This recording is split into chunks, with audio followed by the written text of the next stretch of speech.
Hey guys, tonight we slipped through the damp streets of Florence, sometime after sunset in the year 1347. The lanterns flicker in their wrought iron cages, casting amber halos across puddles that smell faintly of tannin, roasted chestnut, and unspoken family drama. You pass a spice vendor closing up, his cinnamon bark tucked behind old Roman jars that probably aren't legally his. You duck under an archway where pigeons argue overhead in Latin, or maybe it just sounds like Latin when they're this condescending, and find yourself before a narrow wooden door half swallowed by ivy and smoke. You probably won't survive this, especially if you misfile even one entry in the wrong vellum bundle. Trust me, the Wool Guild doesn't play. So, before you get comfortable, take a moment to like the video and subscribe, but only if you genuinely enjoy what I do here. And let me know, where are you listening from, and what time is it where you are? Now, dim the lights, maybe turn on a fan for that soft background hum, and let's ease into tonight's journey together. You push open the door. The warmth inside hits like a forgotten blanket. Candles stutter in heavy sconces. A brazier hisses beside a tower of ink pots, all carefully sealed. The room is full of scrolls, ledgers, loose papers, and men in robes furrowed with sweat and authority. This is not a library. This is an archive. And this is where Florence breathes.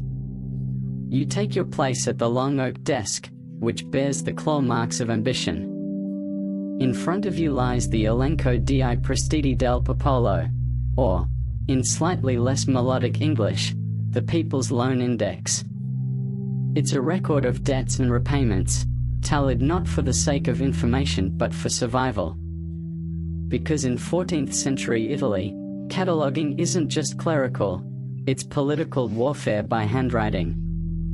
The ink here is thick, almost gritty. It smells faintly of iron and something darker, maybe mulberry bark. It bites the parchment with each stroke. This is no lazy scribble. This is calligraphy as control. Mainstream historical fact: Florence in the mid-1300s had some of the most complex and detailed civic record-keeping in Europe. The catasto, an early form of property tax assessment, wasn't just about land. It tracked family size, livestock, debts, and even furniture.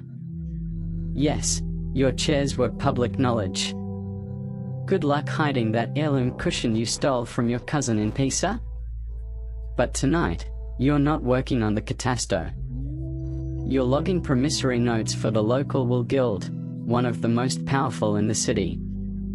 The entries are precise: name, value, terms, family witnesses, and, increasingly often, a margin note about whether the person in question has shown signs of plague. Fun twist: if they died, you still had to catalogue their debt. Preferably next to the phrase, subject to reconsideration by surviving spouse. Quirky detail? Some scribes drew tiny skulls next to the names of debtors who had died mid-payment. Not official. Just helpful. You turn a page and feel the vellum stretch under your fingers. It's stiff, treated with lime, and still smells faintly of goat. The script is Gothic, slanted and ornate, but you've been trained to read the loops and flicks like a second language. To your left, an older scribe, Bernardo, grunts and adjusts his spectacles. They are brand new. Lenses polished so thin you can see the world bend at the edges of his face. He mutters, "That one's borrowing again." You glance over. The name is familiar. Giovanni da Cataldo. Merchant. 2 loans unpaid. Still requesting another, this time for timber and wine. You hesitate. Bernardo doesn't. "Write it," he says. "Just add a margin star." A faint one. A star means watching. It's the 14th century equivalent of flagging an account. Not official. Just guidance. A tiny glint of suspicion in ink form. You do it. Historians still argue whether these marginalia represented formal policy or just freelance anxiety. Some ledgers show clusters of stars near names that later disappeared from all other records, suggesting that scribes had a sixth sense for fiscal doom. You flip to a separate bundle tied in red silk. This one's older. Each page crackles. It's a list of monastery donations, who gave what, when, and whether the gift included indulgences, prayers, or favors unspecific. Yes, even monks had vague invoices. One entry catches your eye: donation of 2 barrels saffron, 3 prayers, 1 small harp. You look at Bernardo. He shrugs. Catalogue it. But make a footnote. Harp may be metaphor. This is your job now. Translating ambiguity into permanence. Scribbling half-truths into full ledgers. And sometimes, just sometimes, editing gently when someone requests their past be slightly improved. A merchant's second son, for instance, who never paid back his grain loan. His mother arrives one morning with bread, wine, and the subtle implication that if the record were to accidentally misplace one line, she'd be grateful. You tell her it's impossible. She leaves. Later, the ink smudges. You're not sure how. Fringe tidbit? Some clerks developed code symbols for this. A misdirected ink stroke in the corner. A shifted date that moves a debt from active to presumed settled. A double loop on a capital letter meant entered under duress. Scribes got clever. And the city let them. Because cataloging wasn't about storing facts, it was about stabilizing chaos. In a world where war, plague, shifting alliances, and papal bull rushes could change everything overnight, the archive was the one place that said, this happened. This mattered. This name is still written down. Even if it wasn't always true.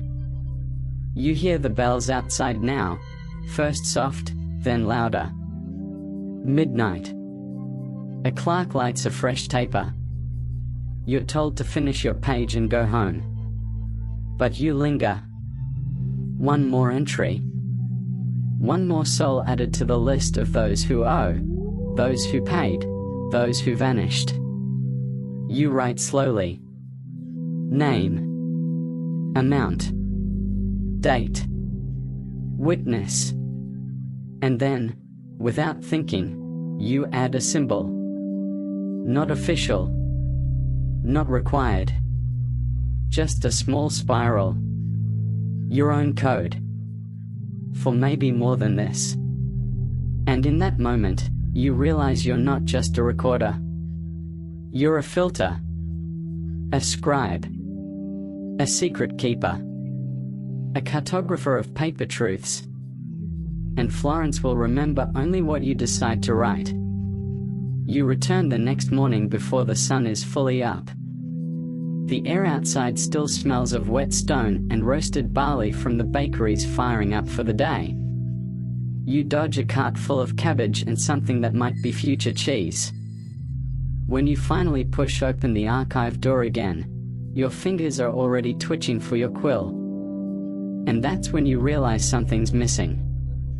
It's not the ledgers, they're stacked where you left them. It's the quiet. Last night, the archive hummed like a chapel. This morning, it crackles like a family dinner with unresolved inheritance issues. Bernardo is muttering. Another scribe is sighing. A clerk is standing by the fire with his hands on his hips, holding a sheet of parchment that looks freshly torn and suspiciously damp. You get the picture. Somebody filed something wrong. And now it's your job to learn how 14th century Italians didn't just catalogue, they survived each other. You take your seat and crack open today's assignment, a leather-bound volume listing donations to the cathedral. Mostly small gifts, candles, thread, copper pins. But each one had to be logged with a description, a quantity, and, occasionally, a note about quality. That's where the trouble starts.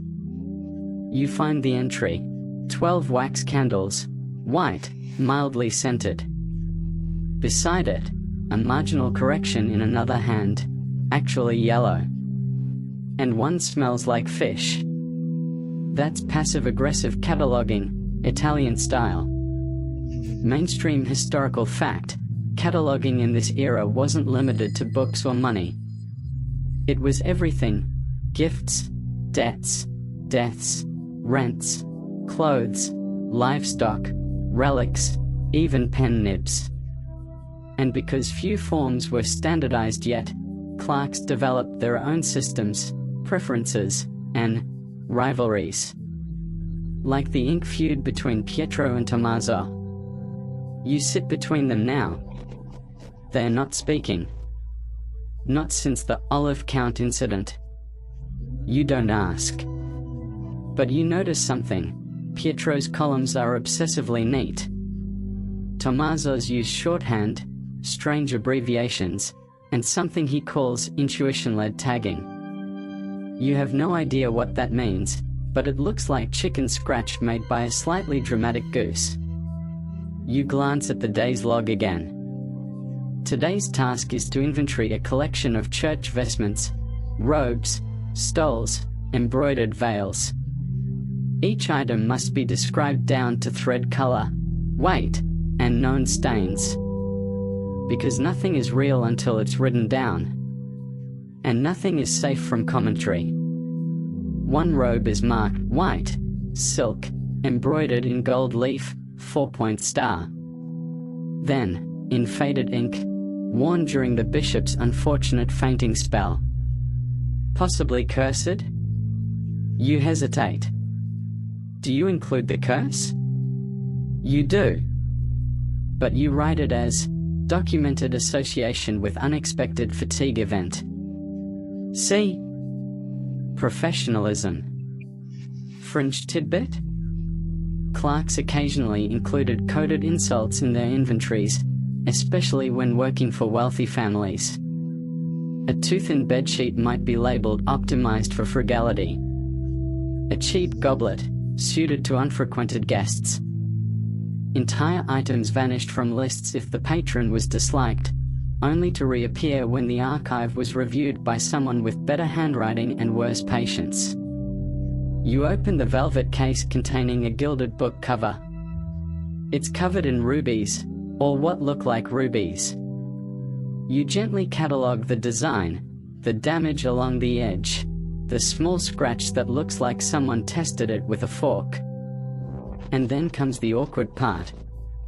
Assigning value. Not money. That comes later. You must judge significance. Is it spiritually relevant? Historically important? Worth space in a locked vault or only the second-tier cupboard behind the basilica kitchen? You decide on probable high ceremonial importance, secondary economic value. Which is cataloguer speak for, someone expensive touched it, but it's mostly shiny. Tommaso glances over and frowns. Did you use the significance tier system? He asks. You pretend not to hear. Because the tier system isn't real. It's his invention. He once labeled a stone as Tier 3.5, Pilgrim Relic, proximity unconfirmed. No one knows what that means. Historians still argue whether 14th century Italian clerks had unified systems or worked entirely by tradition, mentorship, and localized obsession. Evidence points to yes. And also no. Depending on which archive you read, and which clerk was trying to outdo his predecessor. You write a few more entries. Each one must include origin, material, known usage, and witness to transfer. Which leads to your favorite catalog item so far. One embroidered scapular, gifted by Sister Katerina during Lent, following the fishbone incident.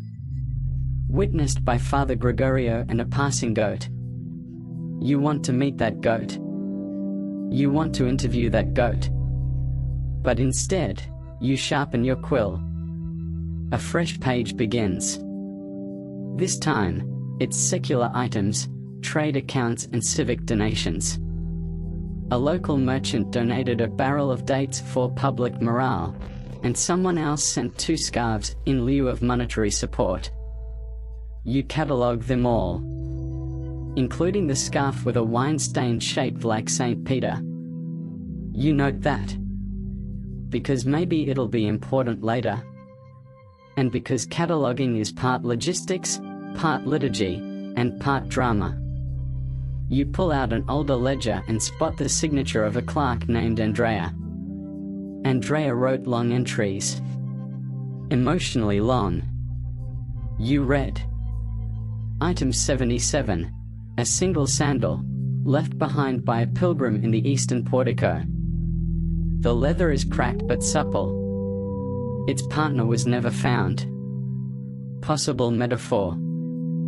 Thanks, Andrea. But here's the truth, sometimes you need the poetic ones.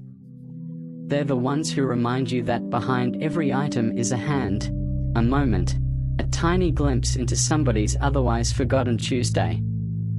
You keep writing. A bell rings. Someone brings bread and fig paste. You pause to eat. Pietro doesn't. He's muttering again. Something about a misplaced tax list from last season. And that's when you hear it. A slap. A sharp sound. You look up. 2 scribes stand nose to nose over a ledger. One is pointing at a line. The other is yelling about margins. Everyone else stares. You sip your water and whisper, passive aggression has evolved. Because this isn't about ink. It's about memory. And whoever controls the catalog, controls what survives. So you return to your desk, steady your hand, and continue the slow, precise work of listing items into history. With just enough sarcasm in the margins. And maybe, if you're feeling brave, a new symbol of your own. Something subtle. Something only the next clerk will notice. The candle on your desk is getting shorter now, the wax pulling in a soft amber puddle that threatens to encroach on your parchment. You nudge it aside with a stub of wood. Not because you're worried about fire, though you should be, but because wax smudges. And smudges invite suspicion. Today's work begins with something deceptively simple. An index. Not a ledger, not an account, not even a letter. Just a list of what's inside something else. A list about lists. Welcome to cataloging's meta moment. This, you quickly learn, is where things get confusing, because 14th century Italians adored order. But they hadn't yet agreed on what kind of order. And so, you face the early index, a rainbow mess of logic, faith, superstition, and someone's extremely opinionated belief that saints with names beginning in C should never be shelved next to saints beginning in L.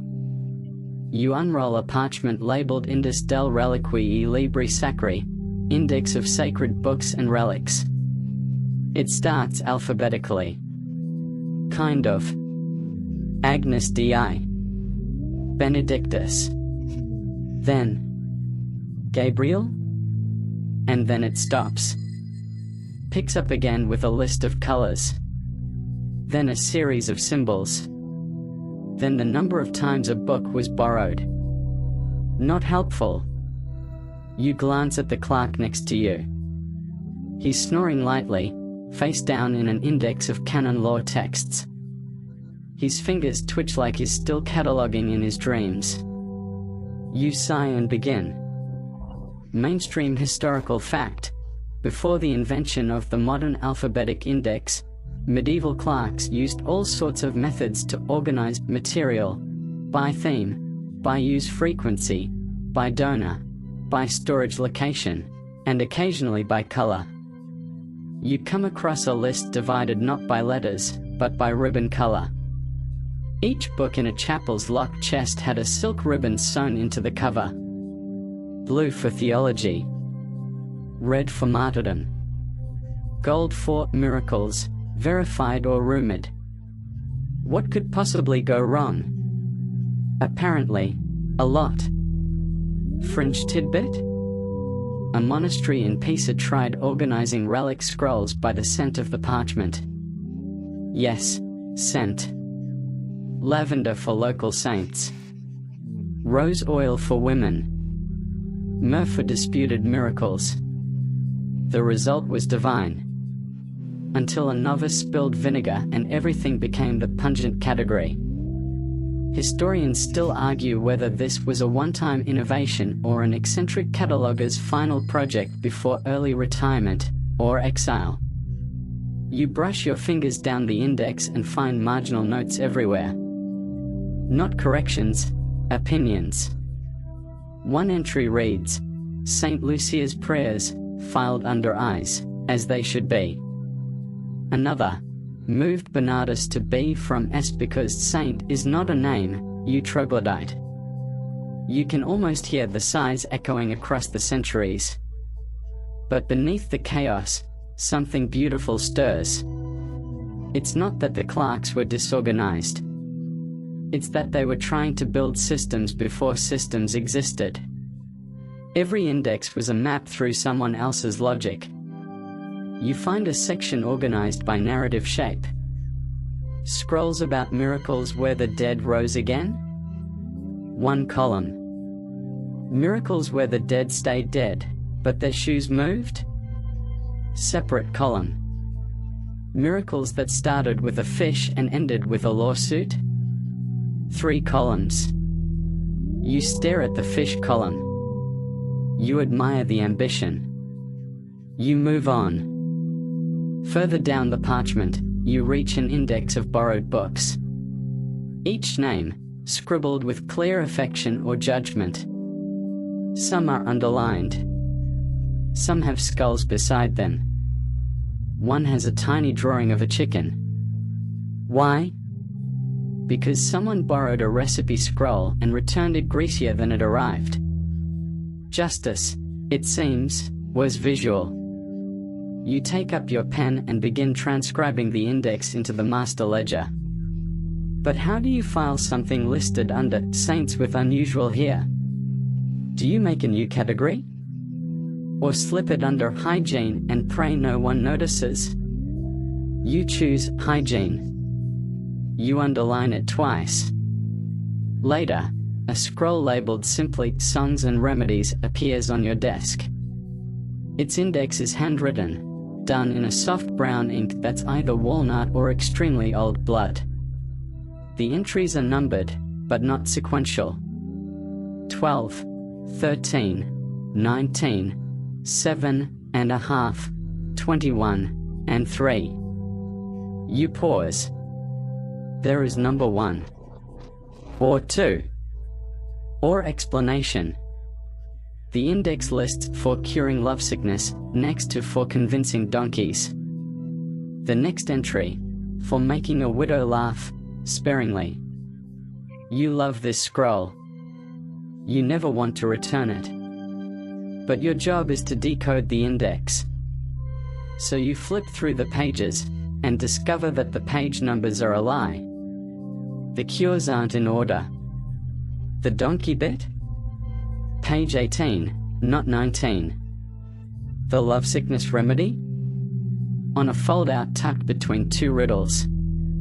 You sigh. This is what happens when authors write their own indexes.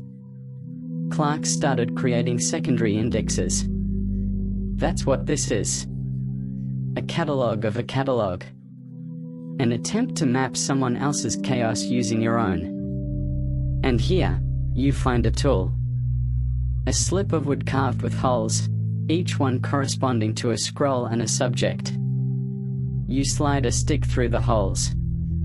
Whichever slips out tells you what to read next. An analog algorithm. You test it.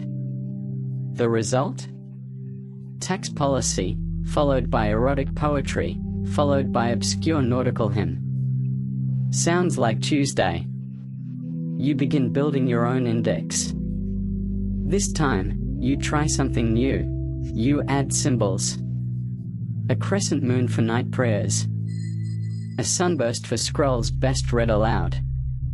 A fig leaf for, well, you get it. It feels good. Like you're shaping logic from clay. But you know the next clerk might change it all. You once saw a man recategorize an entire archive by how each scroll made him feel. Happy scrolls. Angry scrolls. Scrolls that smelled untrustworthy. He lasted 3 weeks. Still, the impulse makes sense. Because cataloging isn't just filing. It's empathy management. You decide that tomorrow you'll try grouping texts by the questions they answer. Who governs? How to pray? Where to hide cheese from mice? How to tell if your cousin is possessed or just dramatic? Practical stuff. But for now, you finished today's list. You take the last scroll, titled Index of Indexes, and place it reverently on the shelf. You tag it with a ribbon. Not red. Not blue. But gold. Because tonight, you made order out of spaghetti. And in Florence, that's the highest honor a clerk can hope for. Your hands are ink-stained, your eyes fuzzy from tracking too many columns of numbers, but the morning wait outside the chamber is longer than usual. People hover near the door like anxious debtors, which, as it turns out, most of them are. You're summoned inside by a page boy who looks like he's just seen a ghost or, worse, an unpaid textile invoice. The chamber is already warm from breath and boiling tempers. You spot 3 members of the Wool Guild, 1 bored notary, and 2 reluctant monks. On the desk in front of you is the book. You know the one. Illinois Libro di Debiti Popolari. The book of who owes what. And tonight, you're the poor soul assigned to continue its entries. It's as thick as betrayal and bound in goatskin that smells like it once belonged to a very nervous goat. The first page you open is already annotated, rewritten after incident of dramatic inkwell upset. You brace yourself. Mainstream historical fact: 14th century Italy developed increasingly complex banking and debt tracking systems, especially in trade cities like Florence, Siena, and Lucca. Written debt acknowledgements, or chirographs, were not only contracts but often enforced through both civic and religious channels. These weren't suggestions, they were survival documents. Your job is to copy over the most recent round of debts owed to the wool consortium, cloth merchants, raw material importers, a suspicious number of millers with suspiciously round bellies. Each entry has the same components: name, debt amount, goods or service exchanged, collateral if available, and witness if required. But the devil lives in the marginalia. You read. Paolo da Castello, 47 florins, owed for 3 shipments of unspun wool. Pledged, gold ring, 1 mule, limps slightly. Followed by a separate note. Mule now missing. Ring possibly fake. Paolo equally suspect. Next page. Teresa di Bartolo, 12 florins, owed for dye materials. Paid partially in walnuts. Acceptable. And the underlined addition. Not very good walnuts. You're cataloging debt, yes, but also reputation. One side note even reads, "Not to be trusted with candles." You don't ask. Instead, you dip your quill, steady your breath, and begin copying. But halfway down the page, a familiar name stops you cold. Giovanni da Cataldo. Again. He's back. This time for 15 florins, owed to a wine merchant in San Lorenzo. And again, the margin betrays the tone. Drank some of the wine before agreeing to the terms. Claims improved negotiation. Still liable. You copy carefully. Then you realize this. Giovanni appears 3 more times. Same debt. Different scrolls. Same handwriting. Fringe tidbit? Some debtors used the system itself as camouflage. They would divide a single debt across several books, hoping no one saw the full picture. Some even changed their name slightly with each entry. Giovanni Cataldo, Gio da Cert, Illinois Rosso. Creative, if mildly criminal. Historians still argue whether these manipulations were caught in time or passed down into the record as genuine entries. Some ledgers show duplicate debts paid to the wrong creditor. Others include whole pages of repayments to people who died decades earlier. You find one now. Owed to Messer Luca, now deceased. Executor demands recompense. Beside it, executor also deceased. Situation unclear. Archive win. Sometimes the paper outlives the people. You log another dozen debts, less dramatic, more mundane. Wait. Linen. One entry for 3 crates of songbirds, unpaid. You try not to imagine how those were used as collateral. But then comes a twist. You're handed a secondary scroll. Smaller, sealed in wax, labeled Riservato, per allocchio soltanto del Cancelliere. Reserved. For the Chancellor's eye only. The seal's already broken. Which means someone got curious. You unroll it carefully. Inside are debts that never made it into the main ledger. Hidden. Unrecorded. Uncollected. Or, more likely, intentionally forgotten. You read slowly. Sir Domenico, 22 florins, owed for velvet of disputed origin. Madonna Eliza, 5 florins, forgiven due to noble inconvenience. Father Martino, 3 florins, paid in penance. And one final entry, scratched out violently. Unnamed party. 100 florins. Reason, unknown. Even the ink is different. Drier.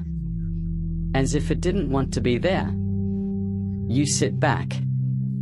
This is the ghost registry. The whisper book. The one kept parallel to the official one, not for fraud, but for expediency. Because some debts must not be spoken aloud. You close it and file it under special conditions.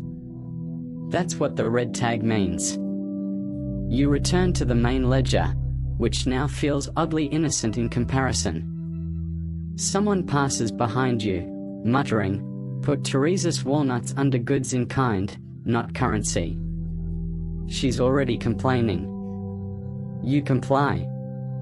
But you write it smaller this time.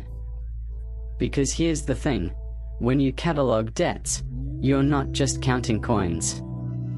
You're recording stories of who failed whom. You're a historian of awkward silences.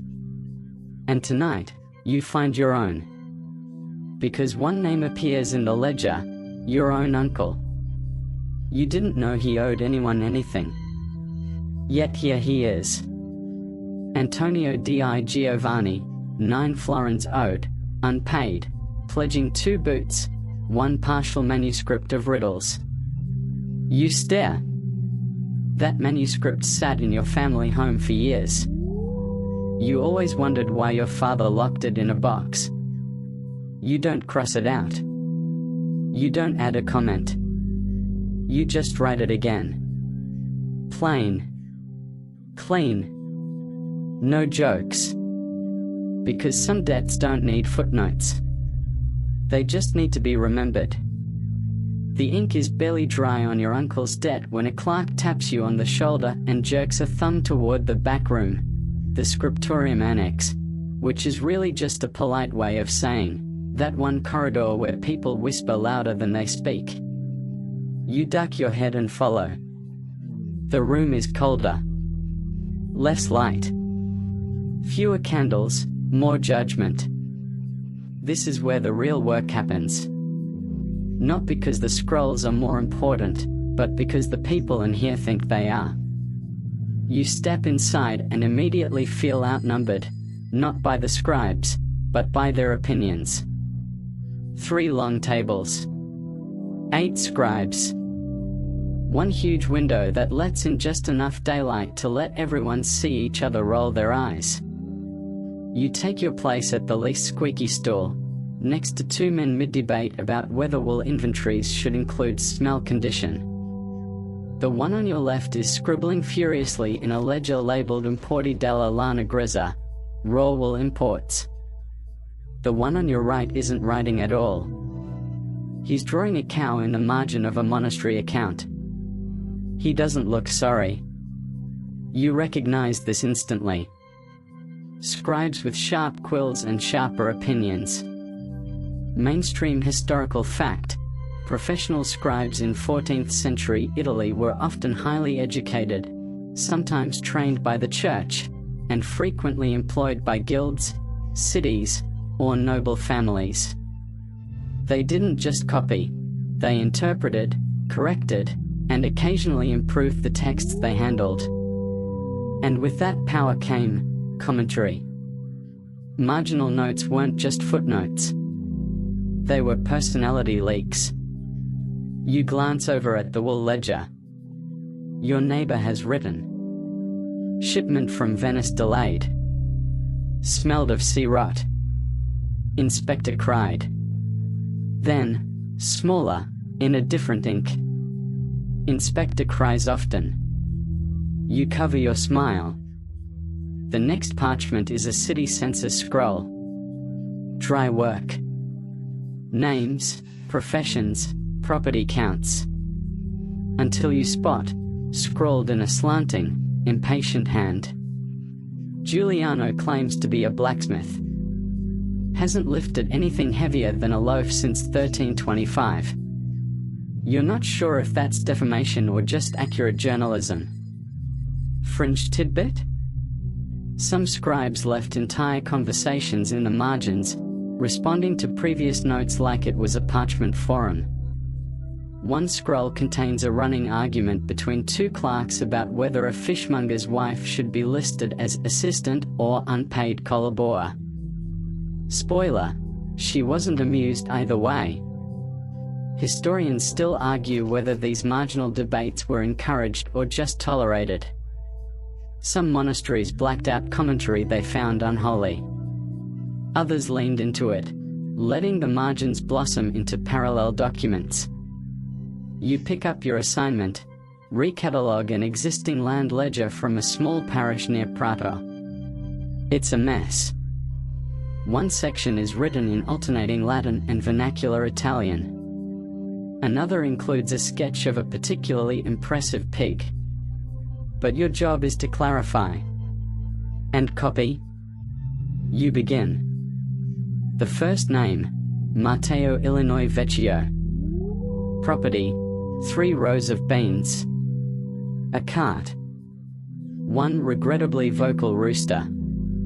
And underneath, an older scribe has written, cart has 2 wheels. 1 enthusiastic. The temptation to respond is strong. Instead, you glance over at your neighbor's desk. He's copying legal contracts but stops every third line to draw very tiny castles. "Helps me concentrate," he mumbles. "Helps who?" you ask. "The parchment. It deserves flair." You nod like that makes sense. Then you flip to the back of the Prado ledger and find something unexpected: a list of marriages. Not full announcements. Just notations. Francesca plus Lorenzo, summer. Cake scandal unresolved. Anna plus Tommaso. Bride late. Groom confused. Proceeded anyway. And, finally, Beatrice plus Marco. Torn dress. Witness claims a goat. It's all beautifully useless, but also vivid. The scribe who logged this knew the facts were one thing. The margins, the asides, the judgments, the gossip, that's where the flavor lived. You realize something. Cataloguing wasn't just organization. It was cultural containment. Every ledger you touch carries the voice of someone too busy to be poetic but too clever not to try. You begin adding your own notes. Small ones. Nothing bold. Just quiet impressions. This debtor overpaid in wool. Possibly confused. Let it stand. Wine account balanced with suspicious smoothness. Don't trust the olives. Too shiny. Bernardo walks by and glances at your parchment. He nods once. Then drops a parchment on your desk labeled, "Confiscated items from the Festival of St. Clair." You open it. It's everything you hoped. One puppet, lewd. 3 pies, 2 retrieved, 1 consumed. Jug labeled miracle water, contents strongly vinous. You try to suppress a laugh. It slips out anyway. Pietro from across the table glares. He's been copying tax rolls all morning. He has opinions about joy. But you return to work. And as you write, you hear your fellow scribes humming, sighing, muttering, correcting, adding flourishes, drawing cows. Because this is how the records were really made. Not in perfect silence, but in shared ink and shared judgment.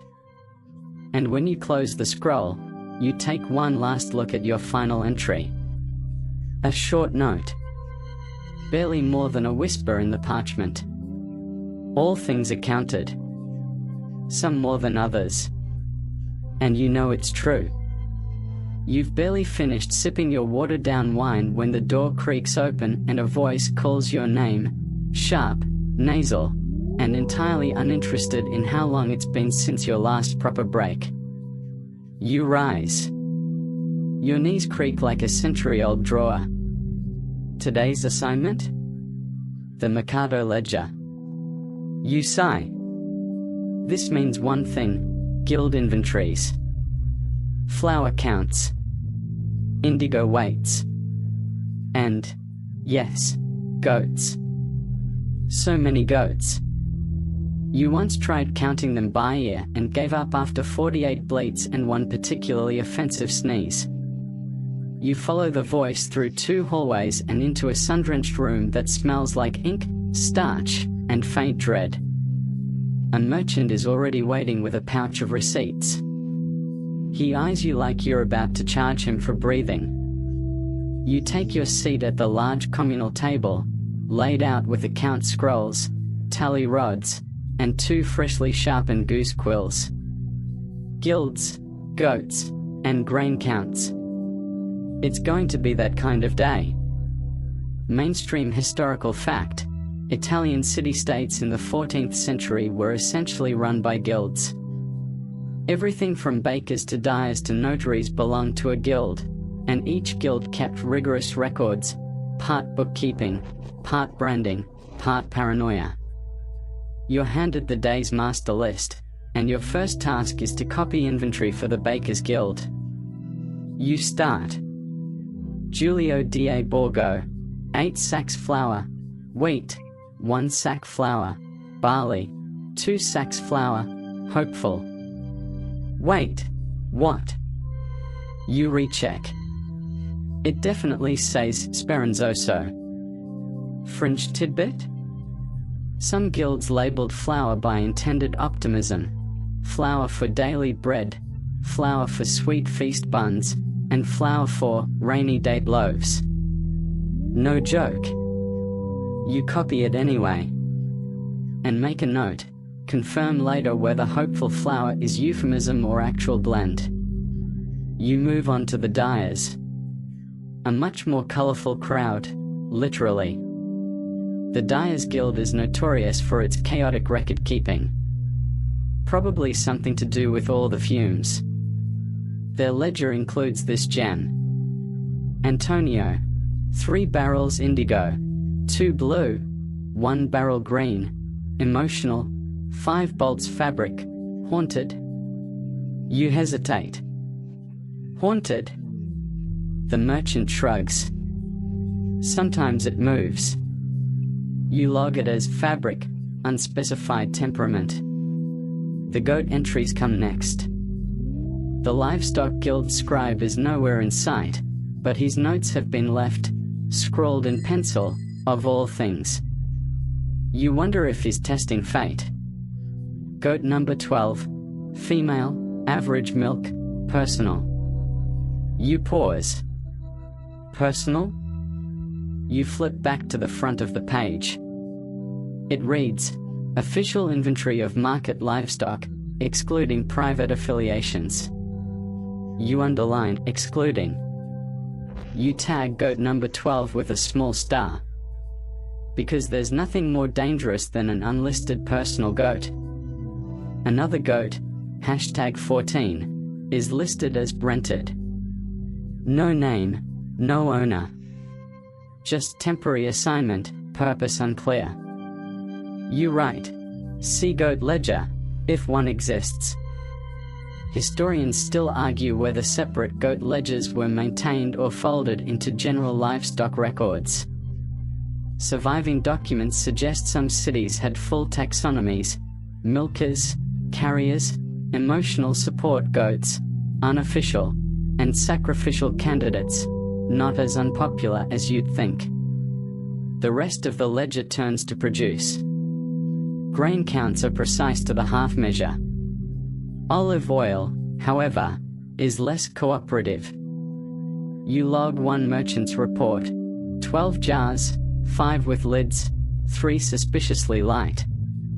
You add a cautious note: reweigh at noon. Allow for evaporation or petty theft. Then there's this masterpiece. Apples, red, bruised. Pears, angry. Figs, present. You know exactly what kind of morning that merchant had. You tally each line, mark the columns, and stamp the entries with the guild seal, a small iron press that smells permanently of old onions. But then comes the strangest entry of the day. 1 barrel of dried rose petals. Logged under building materials. You check twice. The merchant insists it was sold to a mason. Insulation, he offers. You raise a brow. He shrugs. Or marriage. You write, roses, dried, possibly structural. Lunch arrives in the form of hard bread and harder cheese. You chew while copying final numbers for the Potter's Guild. 1 kill. 6 shattered bowls. 1 apprentice with bandaged hand. You don't ask. You do, however. Note, apprentice injury, unrelated to glazing process. Possibly goat. Your supervisor walks by, reviews your work, pauses. That's a lot of goat notes, he mutters. You nod gravely. Florence is at peak Caprine complexity, you reply. He doesn't laugh. But he doesn't correct you either. By late afternoon, the shadows on the scrolls are longer, slanting diagonally across your numbers like secret ciphers. Your final tally is for the Brewers Guild. A predictably illegible list. You squint. Barrel number 7, good. Barrel number 8, very good. Barrel number 9, missing, probably on purpose. The last entry? Barrel number 10, full, but with regrets. You look around. No one else seems to find this strange. You write it down. Exactly as written. Because that's your job. Not to make sense. Just to preserve the nonsense. As the sun dips lower, you stack your ledgers, blot your parchment, and blow gently across the final page. A bit of flower dust wafts from your sleeve, probably from Julio's hopeful sax. You gather your scrolls and head to the archive room. The day's data will be filed under guild inventories, varied. You add a tiny mark next to it. Your own symbol. A sheep's head with glasses. Why? Because tomorrow, someone else will read this. And when they do, they'll know. You were there. You catalogued everything. Including the weirdness. Especially the weirdness. The archive smells different today. Not the usual ink and old wool and candle wax. No, today it's lavender? And something sharper underneath. You breathe in. Is that formaldehyde? You're escorted by a clerk in morning robes, the edge of his sleeve smudged with what looks like charcoal dust. He says nothing as he leads you through a narrow hallway rarely used during daylight. Its bricks cold and glistening with recent scrubbing. You're not headed to the merchant inventories this morning. You're going to the Ledger of the Dead. The hallway ends at a door flanked by two icons, one of Saint Mark, patron of notaries, and one of Saint Julian the Hospitaller, who was, fittingly, in charge of travelers, the sick, and people who accidentally killed their parents. It's a whole story. Inside the room, 3 scribes sit at a wide table covered in fabric, not silk, not wool. Linen. Easy to clean. This is where they catalogue what's left after someone leaves this world. And yes, that includes shoes. You join the team, pulling a chair next to a basket of scrolls labeled funerary receipts and inventory, confirmed dead only. The emphasis on confirmed is new.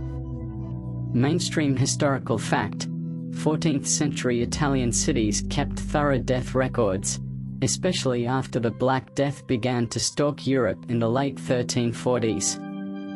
Items were logged, estates tallied, and burial goods accounted for, sometimes by friars, sometimes by civic clerks, often by underpaid scribes who'd seen one too many bodies that week.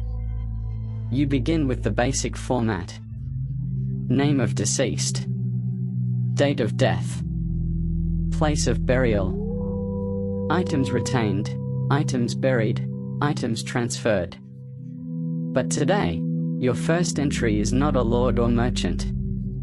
It's Lucia del Fura, laundress.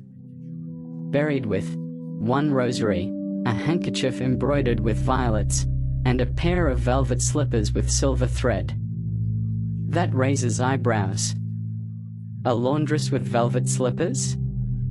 You check the margin. Sure enough, another scribe has added. Possible gift. Or theft. Or devotion. Investigate later. You write it as slippers, provenance uncertain. Included by family request. And you move on. The next scroll lists 25 items retrieved from the home of a deceased merchant. Among them, 2 gold rings, one too small for any known finger. A reliquary box, empty. A codex of Roman law with notes written in green ink. A bottle of rosewater labeled, "Do not open near chickens." A bone fragment in a velvet pouch. Your instinct says, saint's relic. Your logic says, someone's misplaced knuckle. You tag it, relic, unverified origin, possibly devotional.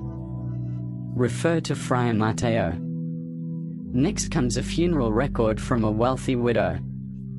Her listed burial items include a crown of lilies, a personal psalter, and something listed only as the 4th letter. You glance around. No one's watching. You whisper, "The 4th letter of what? Fringe tidbit?" Some noble families had traditions of burying loved ones with symbolic items, letters of forgiveness, business agreements, or unsent messages.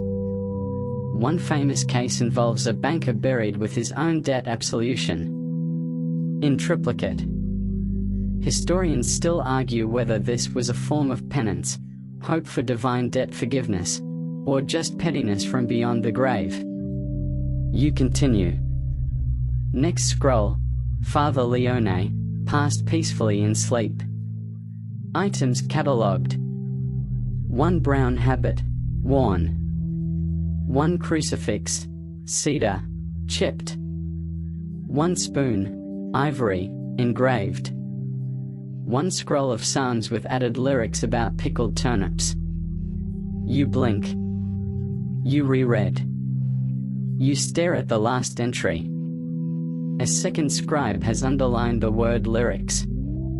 You consider omitting it. But no. You log it. Psalms scroll. Includes apocryphal verse, humorous tone.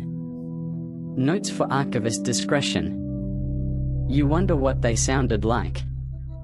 And then, you reach the saint list. These are trickier. Every claimed relic requires triple entry. You read. Toe fragment, Saint Sebastian, foot unknown. Eye cloth, Saint Lucy, faded. Dust, possibly Saint Jerome's voice. You pause. Voice dust. No one else reacts. Apparently this is accepted. You catalogue it respectfully. You are, after all, a professional. You spend hours sifting through items both ordinary and extraordinary. Wool shrouds embroidered with prayers. Wooden rosaries with teeth marks. Wedding rings melted into devotional coins. 1 ledger includes a note. Item buried with deceased. Small black rock, described as friend. You don't question it. Instead, you log it carefully. Object, polished stone. Emotional significance noted. No monetary value. Retained for context. Later, you inventory a sack of cloth remnants found in the home of a deceased tailor. 1 strip has sewn into it a small tag. This is how we remember. You hold it a moment longer than needed. Then wrap it gently and file it among the other textiles of note. Finally, near dusk, a friar enters with 1 last scroll. He looks nervous. This one, he whispers, was found beneath the altar. You unroll it. It's short. A list of names. No dates. No explanations. Just a symbol next to each one. A circle, a triangle, a slash. The friar shrugs. We're not sure what it means. Might be old burial code. Might be something else. You tag it. Burial code, unknown. Awaiting interpretation. Do not discard. And as you roll it closed, you realize something. These aren't just names.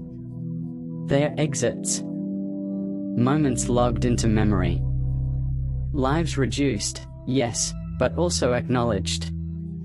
Even the goat that appears again, yes, again, this time listed under special funeral procession, child's request, gets a careful line. Goat, black, bells on collar.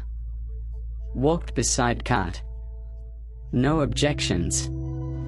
You file it under anomalous rights, accepted. And you close the day's log.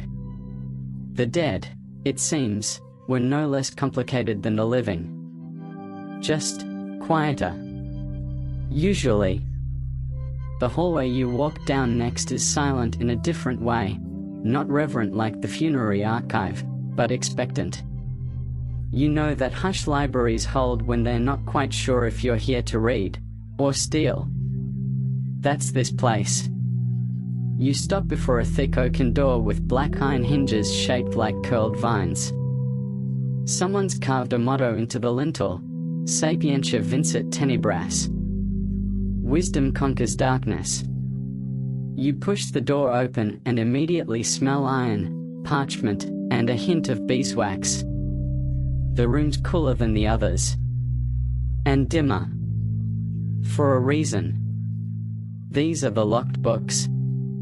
Welcome to the part of the archive where knowledge doesn't just live, it's chained down. You pass rows of high wooden lecterns, each bolted to the floor, each one with a thick iron loop attached to the spine of the book resting on it. The chain clinks faintly as you brush against it. These are the books that matter. And they don't trust you. Mainstream historical fact, chained libraries were real. In 14th century Italy, particularly in wealthy cities like Florence and Padua, libraries often kept their most valuable books physically chained to desks or shelves. Not because they were paranoid, because they were right to be. Books weren't just expensive.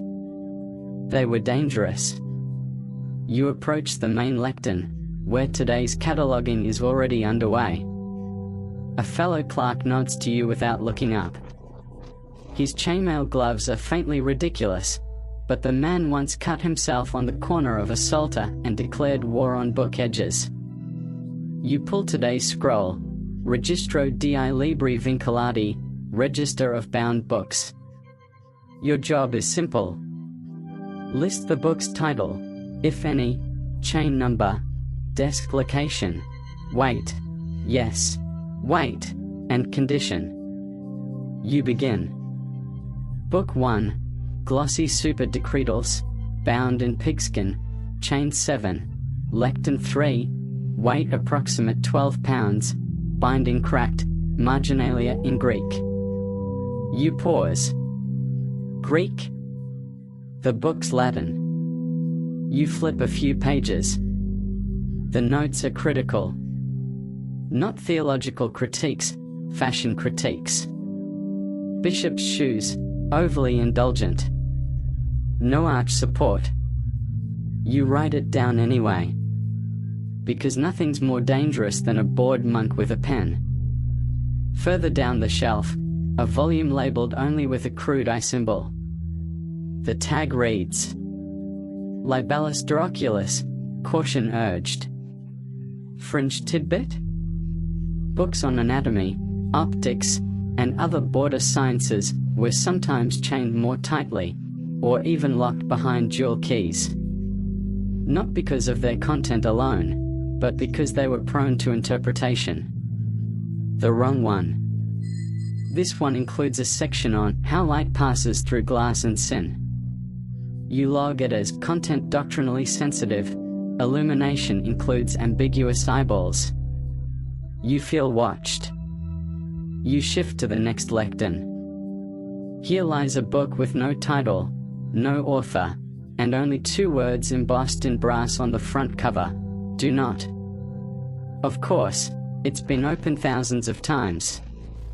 Inside, a treatise on dream interpretation, an herbal appendix, and at least 4 pages stuck together with what appears to be honey. You tag it, folk texts, unverified.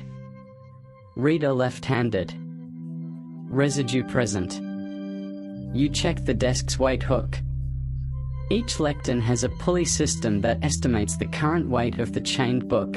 If it shifts, it means pages are missing. Book weight is a metric now. One book has dropped half an ounce. Someone's been nibbling parchment again. You write, possible pest activity. Or stress reader. Recommend watching Scribes with Crumbs. Another book bears the seal of the Signoria, the Florentine government. A law code. Heavy. Triple chained. Iron clasp. Inside, someone has drawn a duck. Very elaborate. Wearing a hat. You do not ask why. You just write, addendum art, avian, dignified. Not disruptive. You move on to the theological works. These are the most chained, the most protected, and the most annotated. One clerk's note from 2 decades ago reads, opened only under moonlight, as recommended by Father Pietro. Causes sneezing. You test it. No sneezing. Just mildew. Still, you respect the caution. Historians still argue whether some chained books were locked up for their value or their vibe. Some texts were kept behind lock and key not because they were heretical, but because they were unsettling. One such volume is here. Manuale di Miracoli Dimenticati. Manual of Forgotten Miracles. The chain is unusually short. You can't even open it fully. Inside are records of miracles the church never formally acknowledged, bleeding fig trees, talking cats, saints who got lost on the way to their own martyrdom. You transcribe carefully. Especially the note that says, this page missing. Possibly on purpose. You log the entry, then add a side note. Text alive with error. Reader discretion advised. A quiet laugh escapes you. Because here, in this dim, dust-dappled room, knowledge isn't just recorded. It's restrained. It's chained. Not to punish. To protect. But from whom? You catalogue one last book. A ledger, handwritten, with no label. The chain is twisted. Its page corners are dog-eared with affection. Inside are names. Dozens. Then hundreds. Not authors. Readers. Each one signed beneath a passage that moved them. A whisper gallery of centuries. You add your own. No signature. Just a mark. Your symbol. The one you've begun using. So the next reader will know. You were here. You read this. And you listened. The scent of wine hits you before you see the ledger. It's not the sweet aroma of celebration or a happy spill. No, this is the sour, cling to your throat reek of old, unwashed barrels and secrets that soaked too long. The archivist who hands you the bundle doesn't speak. He just raises an eyebrow, as if to say, good luck unpicking this particular mess. You take the leather-bound ledger in your hands. It's softer than expected. Worn. Scuffed. Once dyed crimson, now faded to a rusty blush that somehow screams, I've seen things. Embossed on the front, Conti Finale di Casa Neri. Final accounts of the House of Neri. And, just below that, a scratched-out name. You can still make out the ghost of the letters if you tilt it just right, Bartolomeo. You feel your shoulders tense. You've heard the rumors. This is the ledger that cursed a family. Mainstream historical fact: Florentine merchant families like the Neris, Riccardis, and Bardi kept meticulous household account books. These ledgers tracked not only income and expenditure but prestige, wine stock, clothing bills, festival contributions, even dowry negotiations. Every florin, every flask, every favor, etched in ink. And this one? It's odd. It begins normally enough. March, year of grace 1338, 2 barrels Chianti, excellent, 3 barrels Montepulciano, acceptable, 7 demijohns Trebbiano, thin, 4 guests. A tidy record. Even charming. Then, April, same year, 5 barrels purchased. 1 returned, spoiled. 1 lost to storm. 1 miscounted? Check. That last word, check, is underlined 3 times. And in the margin, a note. Barrel not spoiled. Someone drank it. Probably Filippo. You smile. But as you turn the pages, the entries grow stranger. May, barrel 11, smells of almonds. Do not open near flame. June, guest claimed, barrel 12 whispered. Guest now lives with cousin in silence. July, Count of Monte Rosso dined with us. Drank only from flask marked X, complained of shadow. Your quill hovers. Shadow? This is a wine ledger. You turn another page. There's a stain, brownish, round, with a faint acrid scent. A wine spill. Or something worse? You keep reading. And then you find it. August, barrel 15 opened. Uncle Bartolomeo collapsed shortly after. Claimed to see figures dancing behind the vineyard. Barrel resealed. No further mention. Beside this, a different hand has added. Bartolomeo's health never returned. Nor his good judgment. See physician ledger. You scribble a cautious notation. Incident recorded.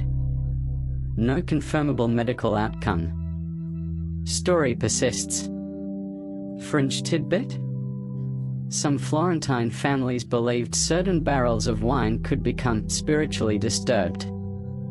Whether due to poor fermentation, bad harvest omens, or cursed vintners, these barrels were either buried, blessed, or, rarely, served to enemies. Historians still argue whether these beliefs were superstition or a creative way of avoiding lawsuits over spoiled product. You keep cataloging. Now you find strange adjustments. Pages ripped. Names scratched out. Dates overwritten. One entry reads, barrel 17 missing. Then a different hand scribbles beside it. Not missing. Hidden. Check well. You glance up. The room is quiet. Too quiet. You press on. October, Countess Lucia gifted a single cask. Later accused the family of treachery. Claimed it induced hallucinations of singing wolves. Lawsuit withdrawn. But tensions remain. You feel your pulse quicken. This isn't a wine ledger. This is a narrative. A war of memory, fought in ink and fermentation. And at the center? A single line. Heavily blotted. Barely legible. You squint. Barrel 20. Poured. Never recorded. Never acknowledged. Nothing follows. The next page is blank. You glance at the bottom corner. Burned. Deliberately? You write, end of sequence abrupt. Physical damage consistent with fire. Intentional or accidental unclear. You search the archive for more. And find a matching scroll, estate audit, year of closure. It lists final tallies of the nary household goods. Except the wine section is missing. In its place? Inventory incomplete. Certain ledgers unavailable. Remaining stock disposed or consumed. Family relocated. Health questionable. There's a small wax seal beside that paragraph.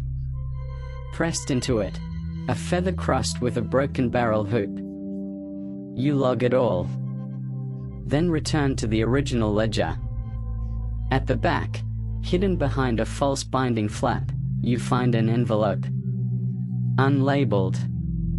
You shouldn't open it. You do anyway. Inside, a single parchment. On it, one line. We lied about the wine. It was never about the wine. You sit back. Exhale. Then write in the ledger's margin. Last entry, metaphorical? Evidence of deeper family discord. Meaning disputed. You close the book. Bind it with fresh ribbon. Tag it, sensitive material, family record, anomalous. Then walk, slowly, back to the archive shelf. And you place the cursed ledger exactly where it belongs. On the second shelf. Just left of the goat register. Because even the strangest stories deserve a home. Especially the ones with ghosts in the wine. You'd think a city could just exist. Grow slowly, expand logically, and be documented by people with good lighting and calm tempers. But not Siena. No, Siena decided to catalogue itself. Completely. Obsessively. Sometimes redundantly. Often creatively.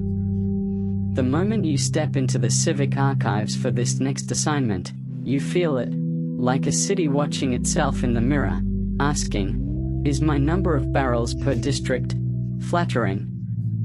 A senior clerk, nose perpetually wrinkled as if smelling future inaccuracies, hands you the day's task, helping transcribe part of the great Registro della Città. Not a tax ledger. Not a merchant book. A citywide inventory. People. Doors. Corners. Dusty windows. Invisible cats. Sins. All accounted for. Mainstream historical fact. In the 14th century, Siena and other Tuscan cities undertook vast civic surveys, not only for taxation but for urban planning, defense, religious reform, and sometimes just to prove they could. These records were detailed, bordering on the obsessive, and often reflect a city's desire to define itself with precision, or delusion. You roll out the parchment. It begins with the obvious. Rione di Castellare, 843 residents, 92 doors, 118 windows, of which 17 shuttered, 7 cisterns, 1 cracked, 3 suspicious stains, recurring. You stare at the last line. Stains? You keep reading. Barrels stored publicly, 41.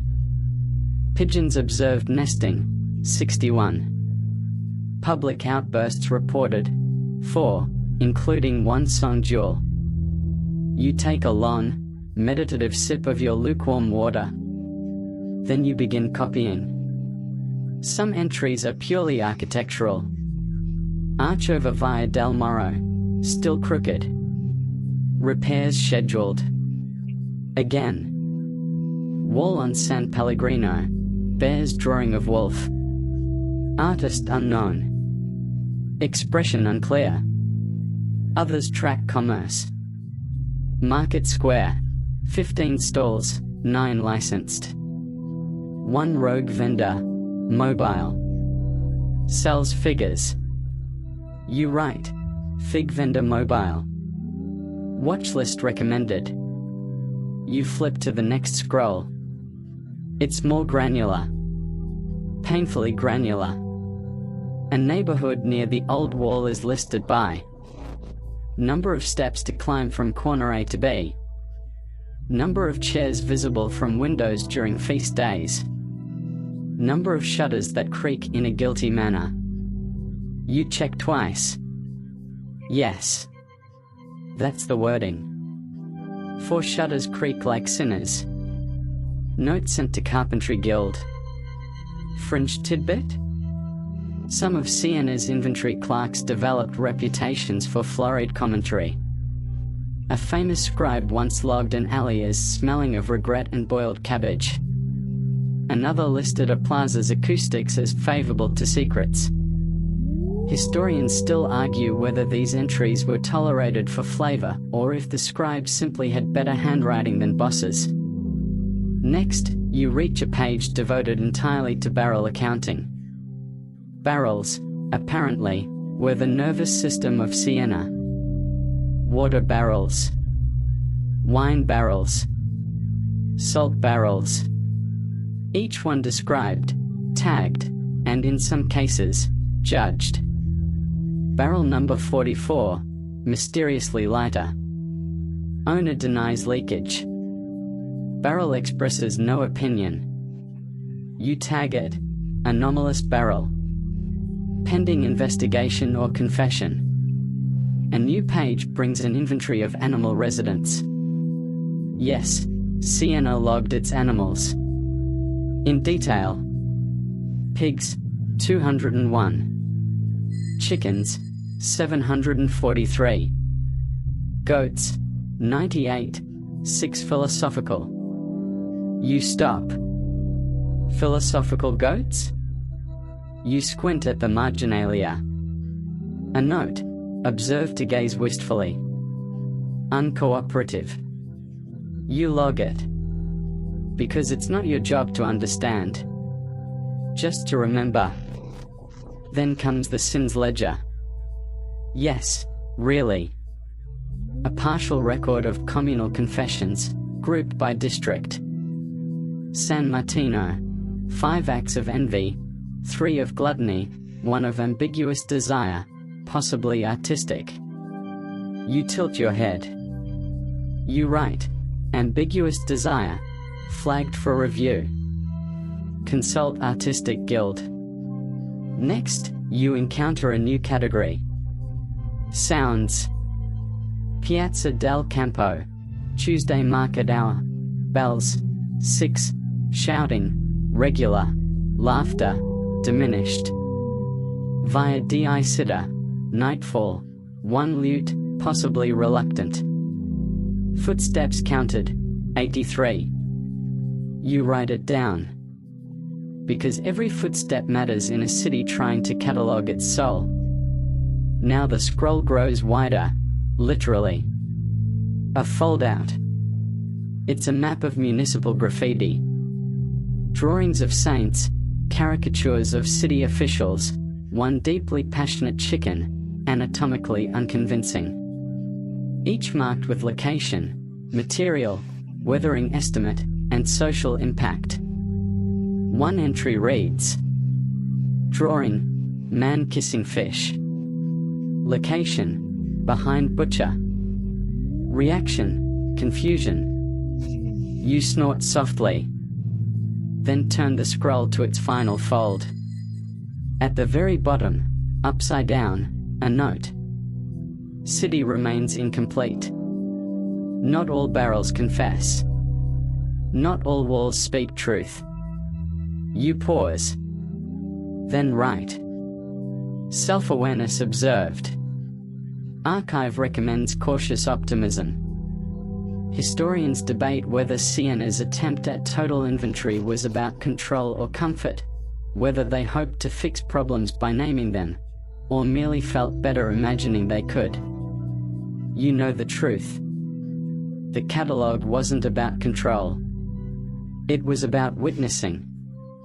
Sienna wanted to say, "We saw it all. Even the philosophical goats. Especially the philosophical goats." You close the scroll. Tie the ribbon. Return it to the shelf. A tiny tag dangles from its edge. Your symbol. A barrel with wings. Because even a city can dream of flying. There's a chill in the room that no candle seems able to chase away. The walls here are higher, the shelves older, the silence thicker. Like the parchment itself holds its breath. You don't come to this scriptorium often, not because it's off limits, but because no one wants to spend too much time here. Something about it rubs the back of your mind like a cold thumb. Today's scroll is wrapped in black ribbon. And yes, that's exactly as dramatic as it sounds. The label? Scripture interrupted writings. Your hands tingle slightly when you untie the knot. Inside, you find fragments. Bits of copied texts, annotated pages, prayers half-written. A section of marginal notes that refer to events with no context, names with no stories, and, curiously, several references to the shadow that corrected. At the top of one scrap, Dante corrected this footnote. Wait. Dante? Mainstream historical fact. Dante Alighieri, yes, that Dante, author of the Divine Comedy, died in 1321. His influence spread rapidly through Italy's literary and theological circles, especially in Florence and Ravenna. But not everything he wrote was for the public eye. And not all of it stayed put. You scan the handwriting. It's sharp. Slanted. A bit self-righteous, if you're being honest. The note in question is tucked into a copy of Boethius' Consolation of Philosophy. The main text reads, "Let virtue be its own reward." Then, off to the side, someone's written, "Unless it also pays rent." That doesn't feel like Dante. But 3 pages later, you find it again.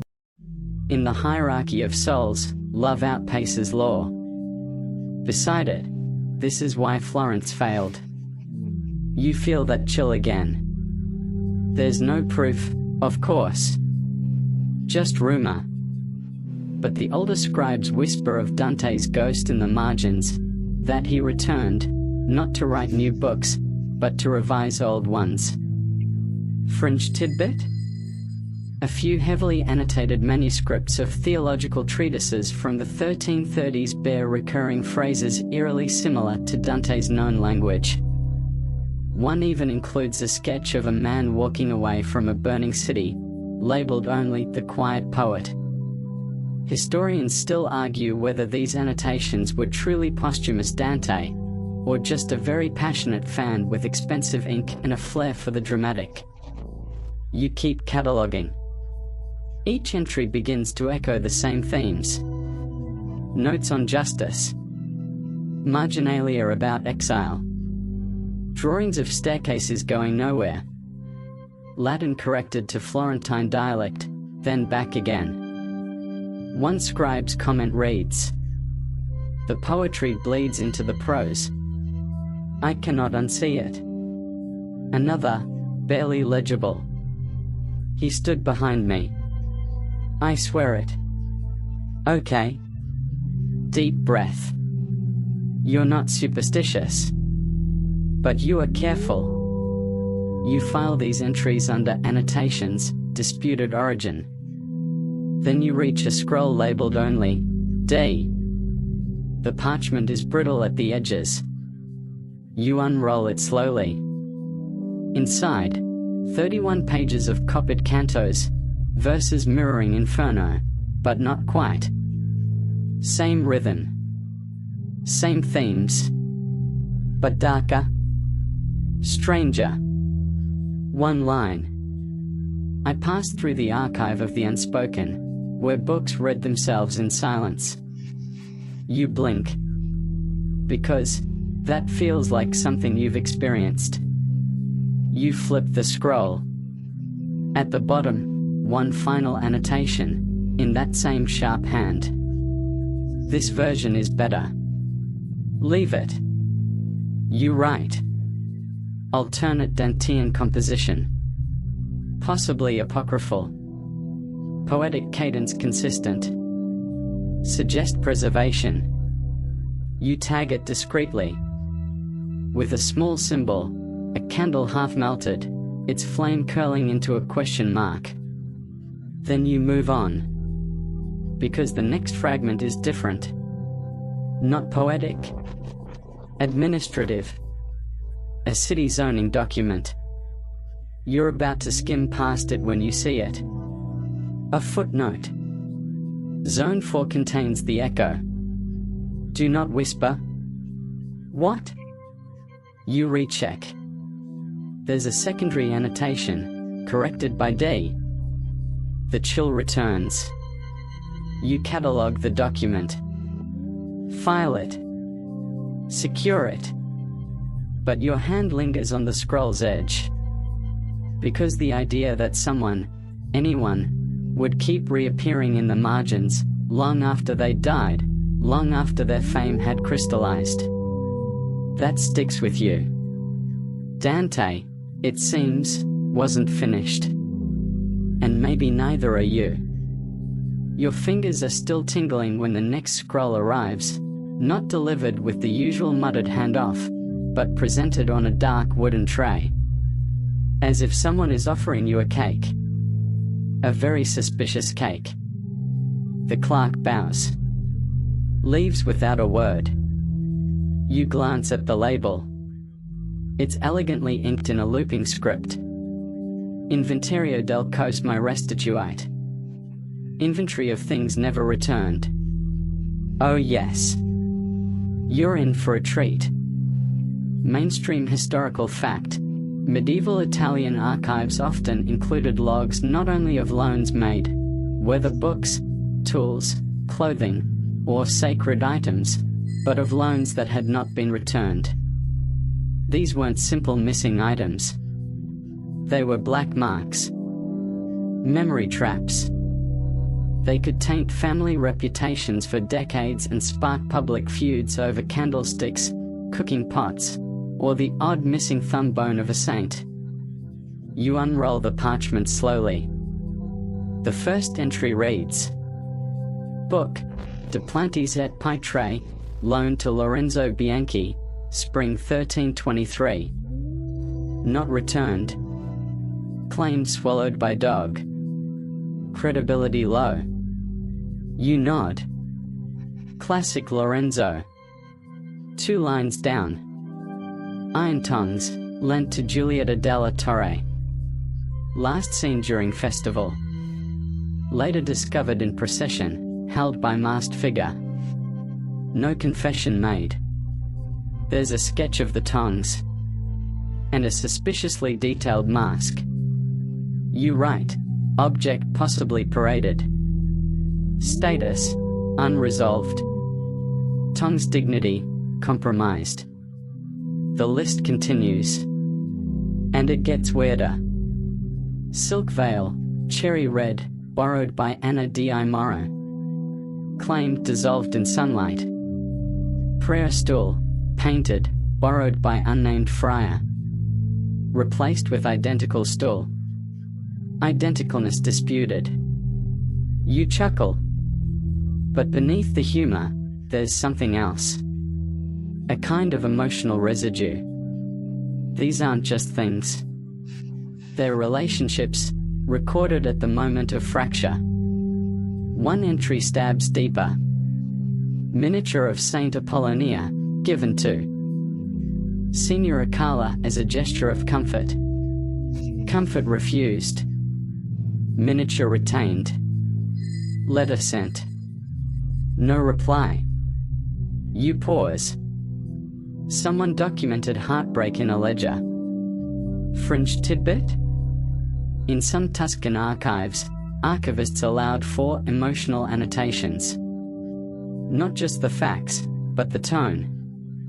If something was taken spitefully, or returned shamefully, the scribe might note it with phrases like returned cold, or received with sighs. In at least one case, a borrowed knife is logged with still sharp. Unlike her, historians still argue whether these entries were cathartic indulgences or critical details. Some view them as proto-literature. Others just call them the receipts. You reach a new section. Clerical borrowings. Which means your fellow scribes. Oh boy. Inkstone borrowed by Pietro. Never returned. Left corner of stone visible under Pietro's current desk. You underline. Passive-aggressive accuracy level. High. Another entry. Parchment knife loaned to Marco. Now his family heirloom. Someone's added in red. His family disagrees. You file it under objects of disputed origin. You find a whole subsection on kitchen items. Copper pot borrowed by Lucrezia for wedding soup. Wedding ended. Pot did not return. You squint. There's a later note, scratched in tightly. Soup may have contributed to ending. You don't ask. You just write, object entwined with social event. Future loan advisability, low. Next, a parchment tag, special cases. That's always fun. You read. Candle mold borrowed for miracle reenactment.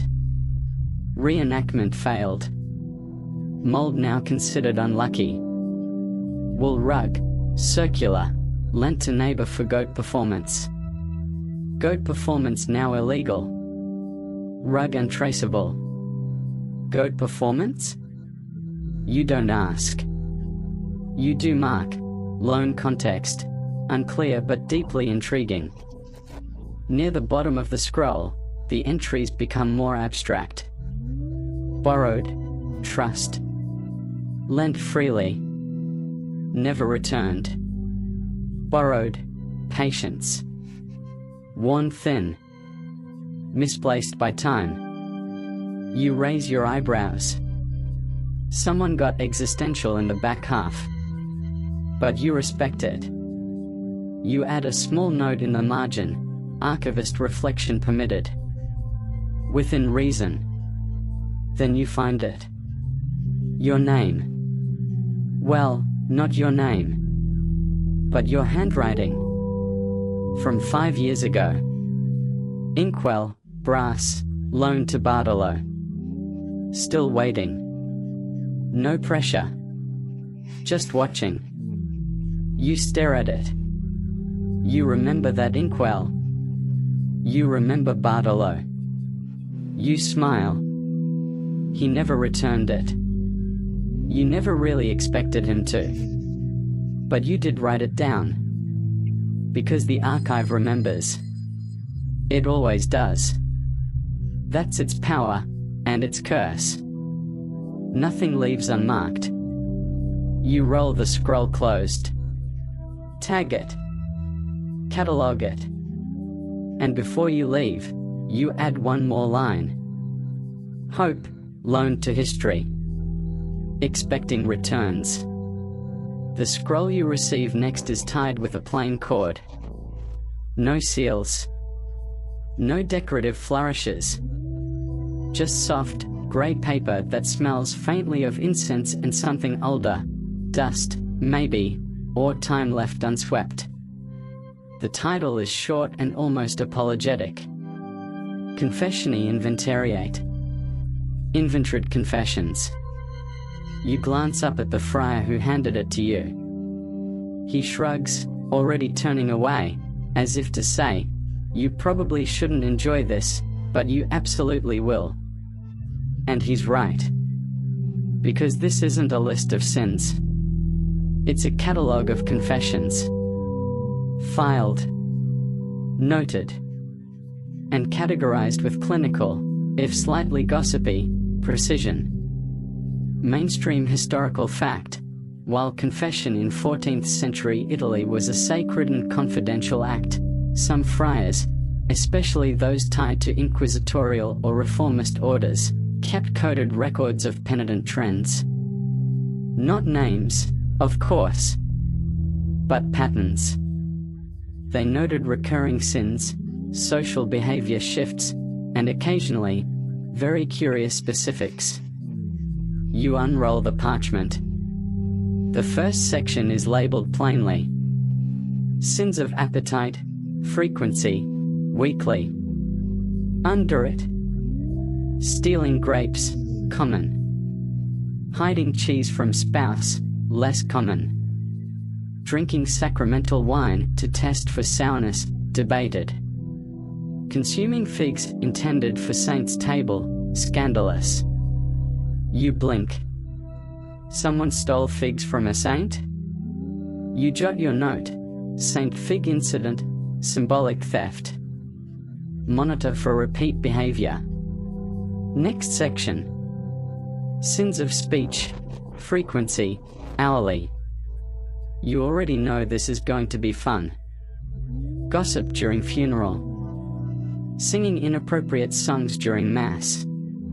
Referring to priest as "that old goat," debated if affectionate. Claiming neighbor's cat was the devil, cat later exonerated. You can't help it. You laugh. Then you catch yourself. Because the next section shifts tone. Sins of the heart, frequency, unspoken. The entries here are quieter. Envy of cousin's cloak. Bitterness toward friend's laughter. Hope for storm during brother's wedding. Unkind thoughts toward turnips. Turnips? You whisper, "We've all been there." You keep reading. Fringe tidbit? One friar, a certain brother Matteo of San Frediano, maintained a taxonomy of guilt, claiming that every confession could be traced to one of 7 emotional strains: hunger, pride, fear, love, boredom, mischief, or weather. The weather category remains controversial. Historians still argue whether this system was genuinely used or just Brother Matteo's way of coping with his assignment to a particularly windy hilltop chapel. The confessions continue. One entry: I stole bread because it smelled like my childhood. Another: I smiled during a sermon on sin because the priest's hair stuck up and reminded me of a rooster. Another: I prayed for silence during my mother-in-law's visit. God answered too enthusiastically. You shake your head. Then come the penitential items. This is where your job gets tricky, because every sin was logged with its penance. And those penances? They range from practical to poetic to deeply puzzling. Recite 10 psalms while standing in a barrel, symbolic discomfort. Donate eggs to the convent until guilt lessens, ongoing. Sweep chapel stairs while naming saints in alphabetical order. Apologize to the chicken, even if it doesn't understand. You highlight that one. And write, chicken penance, emotionally restorative, linguistically ambiguous. Some penances are strangely beautiful. Plant flowers in the name of each grudge. Forgive yourself as many times as you've cursed the rain. Carry someone else's burden for one day, literal or metaphorical. You stop and read that line again. Carry someone else's burden. You glance at the pile of scrolls beside you. Already, you're doing that. Quietly. Patiently. You move on. A new section appears. Labeled Confessions Too Soft to Be Heard Aloud. These were never spoken directly to the friars. They were whispered to God, or written down, folded into scraps, and left beneath candles. Collected, then inventoried. You read. I touched the fabric of a noble's cloak and imagined another life. I pretended to be asleep when my child sang. I hate that I do not believe as loudly as the others. No names. No punishments. Just being witnessed. That, in itself, seems to be the penance. You write your catalogue entry.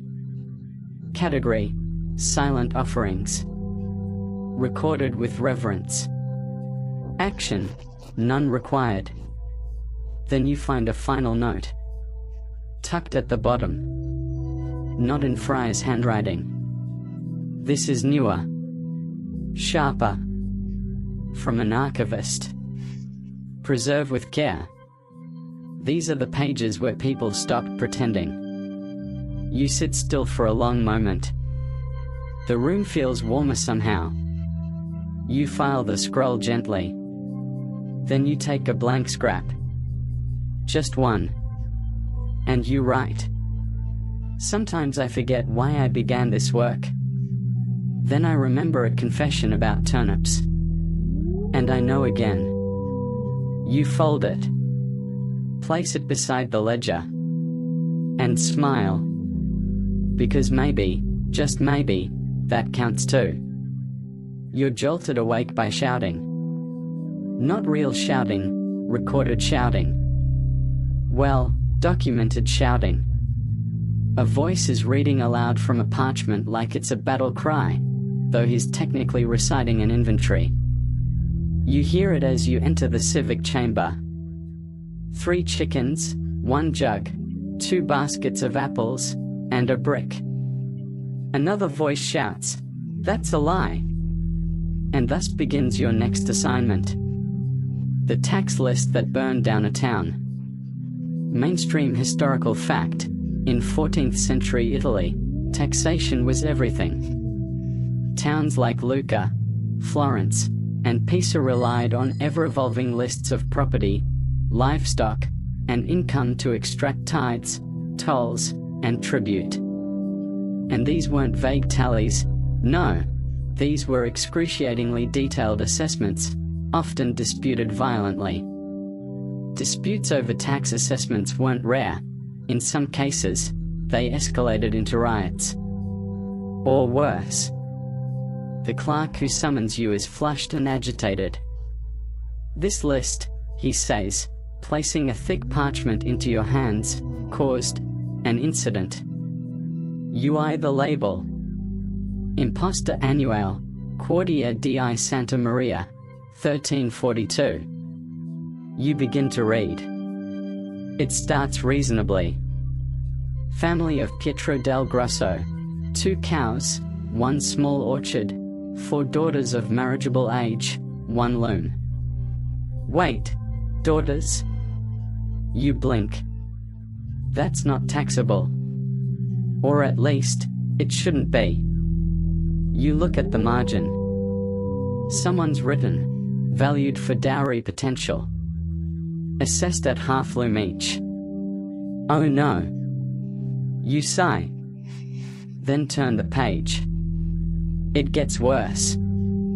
Giacomo the miller owns windmill, large. Pays in flour. Also taxed for loud wheel. And beside it, wheel tax, controversial. See protests. You frown. Wheel tax. A scribe behind you nods grimly. They taxed the noise. Claimed it disturbed the bishop's nap. Next entry. Rosa, widow, taxed for her goat.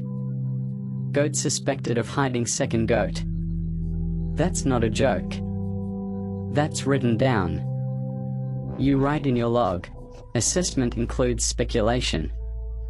Strongly recommend factual recheck. Then comes the moment the clerk warned you about. The entry that lit the fuse.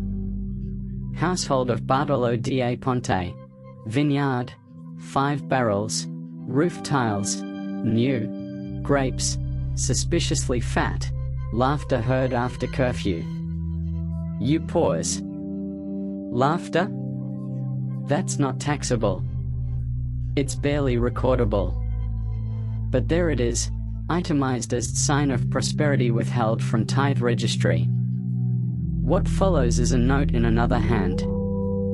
Family refuses re-evaluation. Claimed grapes cannot laugh. Through ledger into half. You glance at the bottom of the page, edges blackened. Fringe tidbit? The Santa Maria fire of 1342 was real. Officially, it was an accident involving a dropped lantern and excessive thatch. Unofficially, it began during a heated dispute over whether a family could be taxed for hosting laughter without declaring a feast. The clerical office? Burned. So did 2 homes. So did 1 table, technically, out of spite. Historians still argue whether the fire was spontaneous or stoked by officials to cover their miscalculations. One theory claims the ledgers were incinerated on purpose, by scribes tired of documenting sins of joy. You continue cataloging the list.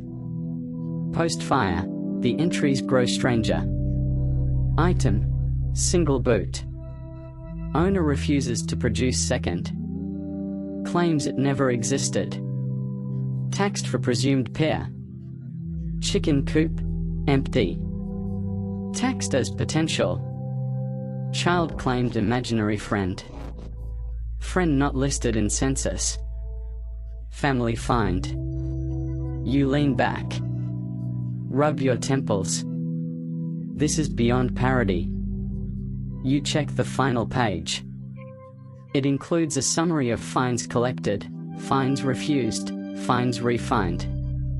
And then, scratched hastily at the bottom. Banquet interrupted. Town bell used as projectile. Elder injured, mildly.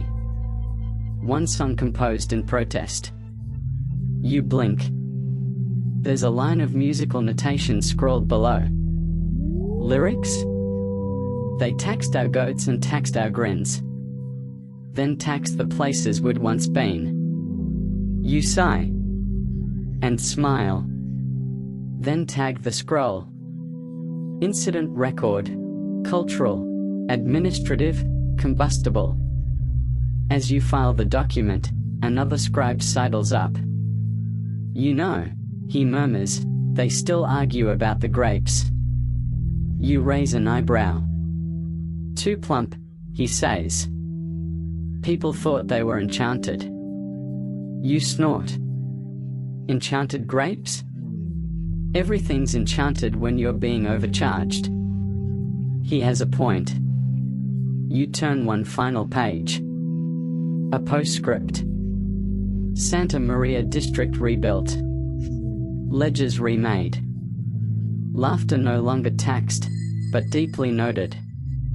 You write your last line of the day. Sometimes, the inventory is not just about what was taken, but what refused to be counted. And with that, you roll up the scorched scroll. The tax list that burned down a town? Now safely filed. Awaiting its next spark. The final scroll of the day is lighter than you expect. No soot-smudged edges, no aggressive ink spills, no notes scribbled in the margins by scribes with more opinions than sleep. Just a pale piece of parchment tied with sky blue string. You untie it slowly. Its title reads, Rimasugli e Remembrance. Remnants and Remembrances. It's not a ledger, not exactly. It's everything that's left over. The unclaimed notes. The misfiled entries. The things that slipped through official cracks, but not the cracks in memory. This is where you catalog what survived, and what pretended to. Mainstream historical fact. Many 14th century Italian archives contain fragments, half pages, unfinished entries, damaged ledgers. These weren't discarded. They were bundled, filed, and marked dubious, partial, or possibly imaginary. Archivists knew better than to trust completeness. History, after all, rarely comes gift-wrapped. You unroll the parchment. The first entry reads, Page 3 of 9, unknown origin. Mentions a velvet hat, a stolen glance, and a ledger that sings only in spring. You pause. That's either poetic or profoundly bureaucratic. You write, entry preserved. Context missing. Vibe immaculate. The next slip contains only this. Don't trust the third page. That's it. No name. No author. You dutifully log it. Because it exists. That's enough. Fringe tidbit? Some archivists believed in false documents, records created not to deceive, but to fill space. Scribal lore tells of one apprentice who, panicking over a blank spot in the registry, invented a goat. The goat made it into 2 subsequent tax cycles and 1 festival banner before being discovered. By then, it was too beloved to delete. You flip to the next fragment. It's labeled Item of Disputed Reality. The note. In the winter of the missing census, a woman appeared with no name, bearing 5 loaves, 2 fish, and a scowl. She paid in silence. You underline, paid in silence. There's no follow-up. You write, possibly allegorical. Possibly Maria from down the road. Then comes a short list titled, Things that were probably never catalogued, but should have been. The noise of shoes on wet marble. The feeling of pages turning in December. The look scribes give each other when a joke lands mid-sermon. The breath before someone confesses. You copy the whole thing into your records. Why? Because it matters. It wasn't part of the tax code, or the merchant scrolls, or the architectural census. But it's part of the city. Part of you. You turn the final scrap of parchment. It's blank. Except for a single sentence at the bottom. We tried to count the truth. It wriggled. You close your eyes. Smile. Then write. Final entry acknowledged. The archive remains incomplete, and therefore honest. You wrap the scroll gently. Place it in its slot. And sit back. Your fingers are ink-stained. Your shoulders ache. But your ledger is full. And your soul? Oddly calm. You think about all the goats, the barrels, the whispered penances, and misbehaving slippers. The philosophical goats. The haunted wine. You think about the families who catalogued their hearts as if they were ledgers. About Dante, still fixing things in the margins. And as the candle beside you flickers lower, you whisper to yourself. Everything remembered becomes real. And everything real deserves to be remembered. And now, the ink fades. The candle gutters low, casting long shadows across the stone walls, and your quill finally rests. The scrolls are rolled.